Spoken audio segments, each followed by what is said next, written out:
Naomba kwa ridhaa yako mgeni rasmi nisome taarifa yangu ya amani kwa wageni waalikwa. Neno la mwenyekiti wa mkoa wa Pwani wa Jumuiya ya Maridhiano na Amani Tanzania iliyoletwa kwenye tamasha lililoandaliwa na JJM kuhamasisha amani, utamaduni, sanaa, michezo, utalii Tanzania iliyofanyika kwenye kambi ya JJM msitu wa hifadhi ya Vikindu Mkuranga leo tarehe 30 mwezi wa 5 mwaka 2025.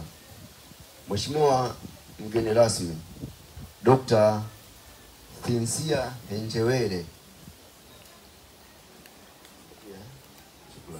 Rais wa Shirikisho la Utamaduni na Sanaa Tanzania, waheshimiwa wenzangu, wageni waalikwa, mabibi na mabwana. Kwanza ni wasalimu kwa salamu la taifa letu ya Jamhuri ya Muungano wa Tanzania.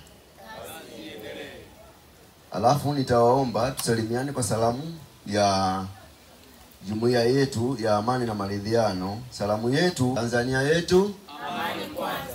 Tanzania yetu amani kwanza. Asante.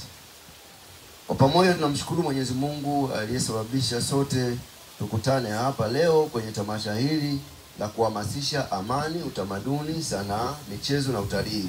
Niwapongeze wote kwa kuhudhuria, lakini kipekee nimpongeze sana mkurugenzi mtendaji wa JJM Company ndugu Joan Henry Tandau kwa uthubutu wake wa kuandaa tamasha hili lenye manufaa na tija kubwa kwa taifa letu. Pia yeye ni mwanachama wa Jumuiya ya Maridhiano na Amani na ni mwenyekiti wa kamati ya utaratibu wa mipango, fedha na uchumi wa mkoa wa Pwani. Kwa sababu hiyo tunajisikia tuko mahala sahihi.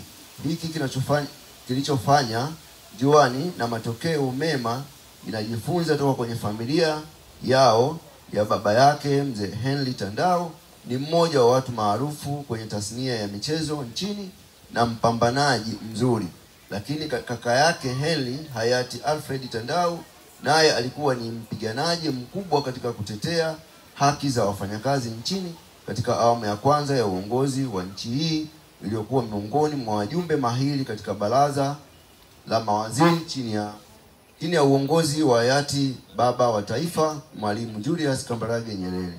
Sehemu zote zimempa ujasiri na uthubutu mkubwa sana ndugu Joan kuwa mpiganaji wa kweli na mtetezi wa mazingira nchini na mhamasishaji wa masuala ya utalii, michezo, sanaa na mambo